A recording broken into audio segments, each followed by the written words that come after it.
ఇవాళ రాత్రి సంపూర్ణ చంద్రగ్రహణం ఏర్పడనుంది. ఈ అద్భుత ఖగోళ దృశ్యం ప్రపంచంలోని పలు ప్రాంతాల్లో కనిపించనుంది. భారత కాలమానం ప్రకారం రాత్రి 8:58 గ్రహణం ప్రారంభమవుతుంది.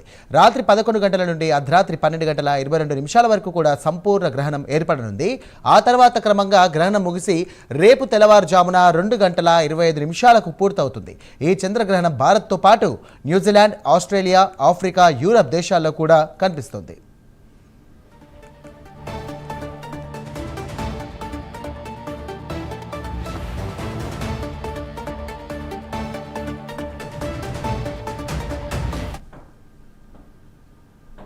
రైట్, దీనికి సంబంధించి కూడా మరిన్ని డీటెయిల్స్ అందించడానికి మా కరెస్పాండెంట్ రాజ్ కుమార్ సిద్ధంగా ఉన్నారు. రాజ్ కుమార్, చెప్పండి, ఈ రోజు రాత్రి నుండి కూడా గ్రహణం అనేది ఏర్పడుతుందని చెప్పేసి అర్చకులు చెప్తున్నారు. రేపు రాత్రి అనగా తెల్లవారుజామున 2 గంటల లోపు కూడా ఈ యొక్క గ్రహణం పూర్తవుతుంది. అలాగే ప్రధాన ఆలయాలన్నీ కూడా మూసివేశారు. దీనికి సంబంధించి కూడా తిరుపతి కానివ్వండి, విజయవాడ కానివ్వండి, శ్రీశైలం కానివ్వండి, అలాగే దీనికి సంబంధించి సింహాచలం కానీ అన్ని ఏరియాలకు సంబంధించి కూడా ఆలయాలను కూడా మూసివేస్తున్నారు. సంప్రోక్షణ జరిగిన తర్వాత ఈ యొక్క ఆలయాలను కూడా తెరిచి భక్తులకు దర్శనమిచ్చే అటువంటి ఏర్పాట్లు కూడా చేస్తున్నారు. ప్రస్తుతం మీ దగ్గర ఉన్నటువంటి సమాచారం ఏంటి? ప్రస్తుతం అక్కడ ఆలయాల్లో పరిస్థితి ఎలా ఉంది? అర్చకులు ఏమంటున్నారు?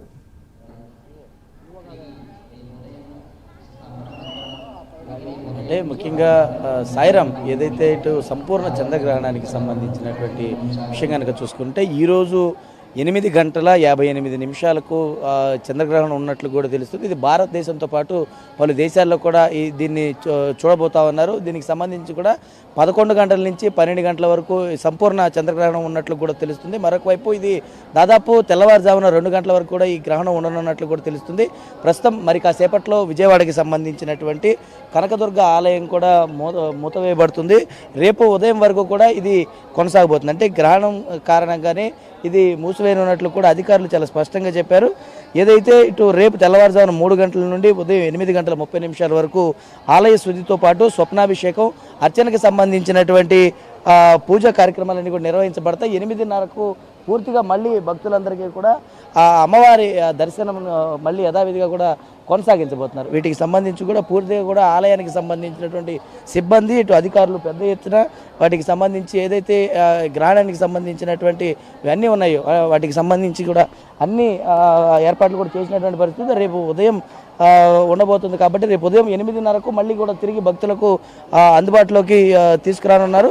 ఏదైతే గ్రహణం కనుక చూసుకుంటే 8:58 ఉండనున్నట్టు కూడా తెలుస్తుంది. భారత సమయం ప్రకారం 11 గంటల నుంచి 12 గంటల వరకు కూడా ఇది 12 గంటల వరకు కూడా ఇది కొనసాగబోతుంది. కాబట్టి దీని అన్నింటినీ కూడా చూస్తారు. రాష్ట్రంలో ఉన్నటువంటి అన్ని ప్రధాన ఆలయాలు కూడా మూతపడబోతూ ఉన్నాయి. అటు విజయవాడకి సంబంధించి కూడా కనకదుర్గ అమ్మవారి ఆలయం కూడా ఇదే విషయం కూడా జరుగుతున్నటువంటి పరిస్థితి కనపడుతుంది. మరొకవైపు చంద్రగ్రహణం కనుక అశుభ సమయంలో దేవాలయాలన్నీ కూడా మూసివేస్తారు. గ్రహణం తర్వాత దేవాలయాలన్నీ కూడా శుద్ధి చేసి తిరిగి మరి తెరిచి భక్తులకు దర్శనం కల్పిస్తారు. సెప్టెంబర్ ఏదైతే ఇటు 7వ తారీఖు అంటే ఇవాళ దీనికి సంబంధించి చంద్రగ్రహణం కారణంగా తెలుగు రాష్ట్రాల్లో ఉన్నటువంటి ప్రధాన దేవాలయాలన్నీ కూడా మూతపడబోతూ ఉన్నాయి. గ్రహణ కాలాన్ని అశుభ సమయంగా కూడా భావిస్తారు. కాబట్టి దానికి సంబంధించి కూడా సమయంలో ఎటువంటి పూజలు కానీ మతపరమైనటువంటి కార్యక్రమాలు ఎలాంటివి కూడా చేసేటువంటి పరిస్థితి ఉండదు. గ్రహణం ముగిసినటువంటి తర్వాత మాత్రమే ఏదైతే ఇటు ఆలయాలకు సంబంధించి కూడా శుభ్రం చేసి సంప్రోక్షణ చేసినటువంటి తర్వాత మాత్రమే భక్తులకు దర్శనం కల్పిస్తారు.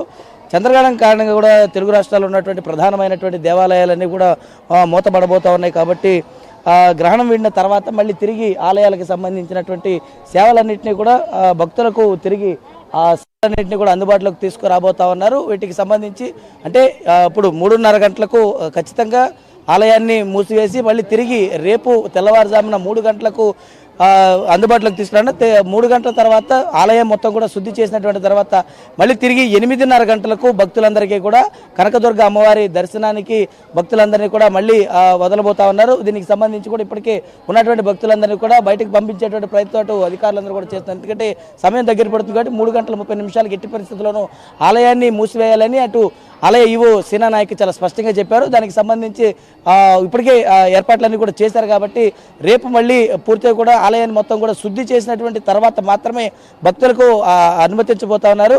వీటికి సంబంధించి మాత్రం చంద్రగ్రహణం ఈరోజు ఉండబోతోంది కాబట్టి ఇటు కొంతమందికి అంటే ఏదైతే చంద్రగ్రహణం వల్ల ఏదైతే ఎలాంటి ఇబ్బందికర పరిస్థితులు ఉండవు ఆ రాశులకు సంబంధించినటువంటి వారికి సంబంధించినటువంటి వారు ఎవరైతే ఉన్నారో వారు వీటికి సంబంధించి కొన్ని జాగ్రత్తలు పాటించాలని ఇప్పటికే కొంతమంది సూచనలు కూడా తీసుకున్నారు. వాటికి సంబంధించి సంబంధించి అని కూడా కొనసాగుతుంది కాబట్టి విజయవాడ కనకదుర్గ ఆలయం మాత్రం 3:30 ఖచ్చితంగా మూసివేయబడతా ఉందని సమాచారం ఉంది.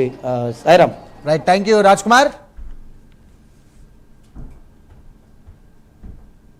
సర్వదర్శనం కొనసాగుతుంది. ఇవాళ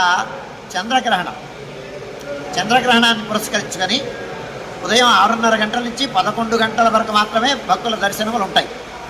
11 గంటల తర్వాత భక్తులకు దర్శనములు లభించవు. ఈ విషయాన్ని భక్తులు గమనించవలసిందిగా మనవి చేస్తున్నాను.